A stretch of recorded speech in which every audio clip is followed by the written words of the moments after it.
Hello student, welcome back to my channel. और आज का हमारा जो टॉपिक है वो क्लास 10th के chapter number 7 introduction to microbiology से है। टॉपिक का नाम है माइक्रोबियल एंजाइम्स। तो जैसे कि आप लोगों को पता है कि जो केमिकल इंडस्ट्रीज़ होती हैं उसमें बहुत सारी रिएक्शंस होती हैं। अब उन रिएक्शंस को स्पीड करने के लिए केमिकल कैटालिस्ट का यूज़ किया जाता है। अब हमें पता है कि जो कैटालिस्ट का जो वर्क होता है ये कि किसी भी रिएक्शन की स्पीड को इंक्रीज़ कर देना, मतलब कैटालिस्ट का ऐड करके हम रिएक्शन को फास्टर कर सकते हैं। लेकिन अब वो जो केमिकल कैटालिस्ट हैं वो उसके बहुत सारे डिसएडवांटेज हैं। तो आजकल इंडस्ट्रीज़ ने क्या किया, वो केमिकल कैटालिस्ट का ना यूज़ करके उन्होंने माइक्रोबियल एंजाइम्स का यूज़ करना स्टार्ट कर दिया। अब हम देखते हैं कि ये माइक्रोबियल एंजाइम्स है क्या। तो माइक्रोबियल एंजाइम्स जानने से पहले हम ये जान लेते हैं कि एंजाइम्स क्या है। तो एंजाइम्स क्या है, ये है बायो कैटालिस्ट, मतलब किसी लिविंग ऑर्गेनिजम्स के कैटालिस्ट। फॉर एग्जांपल कि हमारी जो ह्यूमन बॉडी है इसमें जो डाइजेशन प्रोसेस होती है उसको स्पीड करने के लिए, मतलब वो जो डाइजेशन है वो प्रॉपरली हो, अच्छे से हो, तो उसके लिए हमारी बॉडी भी एंजाइम्स प्रोड्यूस करती है। एंड वो जो एंजाइम्स है वो कैटलिस्ट एक्टिविटी करते हैं and they help in the digestion. And जो एंजाइम्स हमारे डाइजेशन में हेल्प करते हैं वो हैं pepsin, amylase, trypsin, lipase and और भी अदर एंजाइम्स हैं जो कि जो हमारा इंटेस्टिनल ग्लैंड है वो सिक्रीट करता है। एंड स्मॉल इंटेस्टाइन में होता है ये सब। एंड ये जो एंजाइम्स हैं ये कैटलिस्ट एक्टिविटी करते हैं एंड हमारे डाइजेशन में हेल्प करते हैं।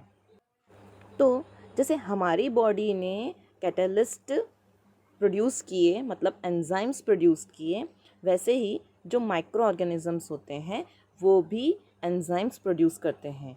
एंड जो माइक्रो ऑर्गेनिजम्स एंजाइम्स प्रोड्यूस करते हैं उनको कहते हैं माइक्रोबियल एंजाइम्स। जो इंडस्ट्रीज़ है, केमिकल इंडस्ट्रीज़ हैं, पहले वो लोग केमिकल कैटालिस्ट यूज़ करते थे, but now they are using microbial enzymes because microbial enzymes are better than the chemical catalyst. So now we will see the advantage of microbial enzymes. So the first advantage is microbial enzymes work at the low temperature, pH and pressure.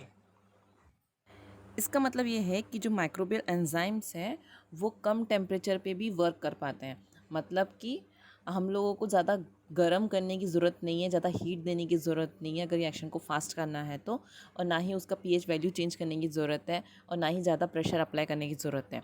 वो normal pH, normal pressure और normal low temperature पे भी वो जो microbial enzymes हैं वो अपना work कर पाते हैं। अब ये जो माइक्रोबियल एंजाइम्स हैं ये लो टेम्परेचर पे अपना वर्क कर लेते हैं, तो हमारी इससे क्या होता है, इसको यूज़ करने से हमारी एनर्जी भी सेव हो जाती है। तो इंडस्ट्रीज़ अगर माइक्रोबियल एंजाइम्स का यूज़ करती है तो उनको ज़्यादा एनर्जी इन्वेस्ट करने की ज़रूरत नहीं होती है।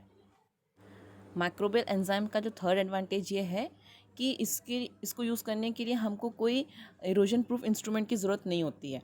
मतलब कुछ कैटालिस्ट के यूज़ करने से इरोजन हो जाता है, कोरोजन हो जाता है, लेकिन हम माइक्रोबियल एंजाइम्स का यूज़ करते हैं तो इसमें कोरोजन नहीं होता है, तो हमको इसके लिए फिर इरोजन प्रूफ इंस्ट्रूमेंट की भी ज़रूरत नहीं होती है। तो यहाँ पे भी हमारा जो इन्वेस्टमेंट है वो कम में ही हो जाता है।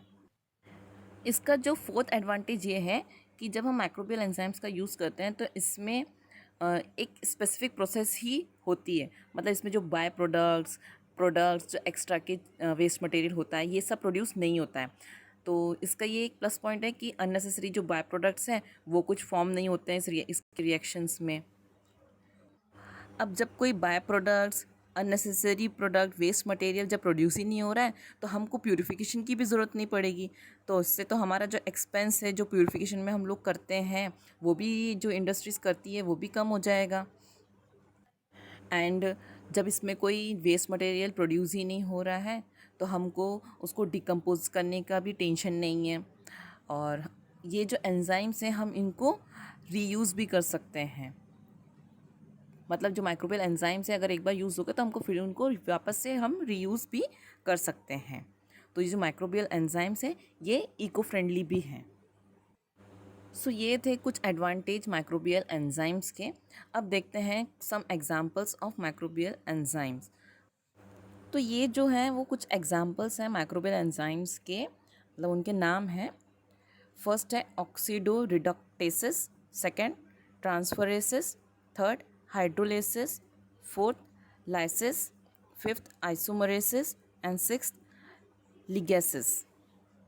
सो आप लोग थोड़ा नाम जो है नेम्स जो है थोड़े से डिफ़िकल्ट हैं, आप लोग सिर्फ 3-4 नाम नेम भी लर्न कर लो तो बहुत है।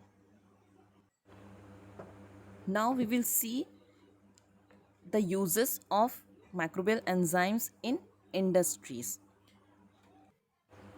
सो आप सब लोगों ने घर में डिटर्जेंट तो देखा ही होगा। आप एरियल ले लो, टाइड ले लो, सर्फ एक्सेल ले लो, तो आपने देखा होगा कि जो डिटर्जेंट्स होते हैं उसमें कुछ ब्लू कलर के, ऑरेंज कलर के, येलो कलर के कुछ पार्टिकल्स होते हैं।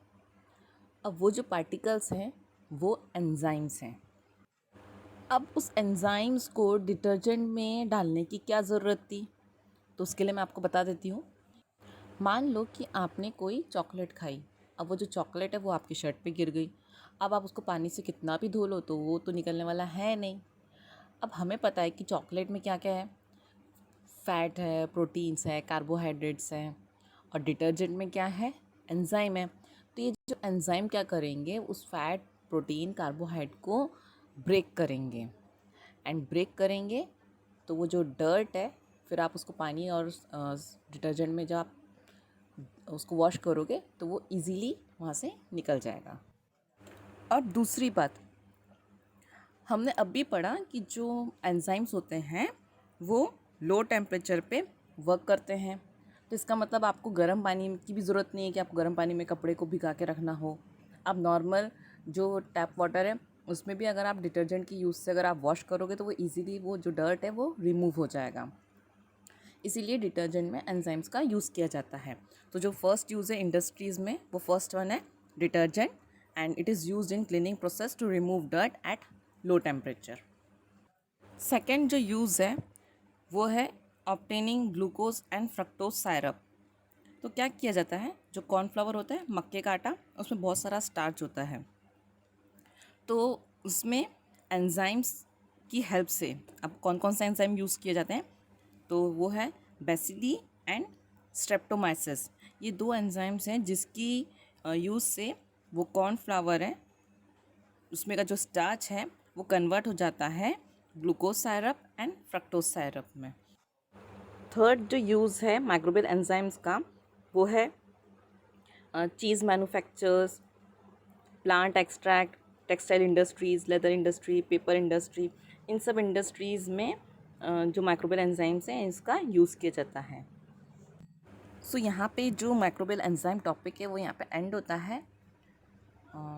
आई होप कि आप लोगों को ये जो टॉपिक है वो समझ में आया होगा, और अगर नहीं भी आया हो समझ में तो आप प्लीज़ मुझे कमेंट करके ज़रूर बताएं कि आपको कौन सा पार्ट है या क्या समझ में नहीं आया, और मैं ज़रूर आपके जो भी क्वेरी होगी या डाउट्स होंगे या कुछ वो क्लियर करने की कोशिश करूँगी। So thanks for watching the video.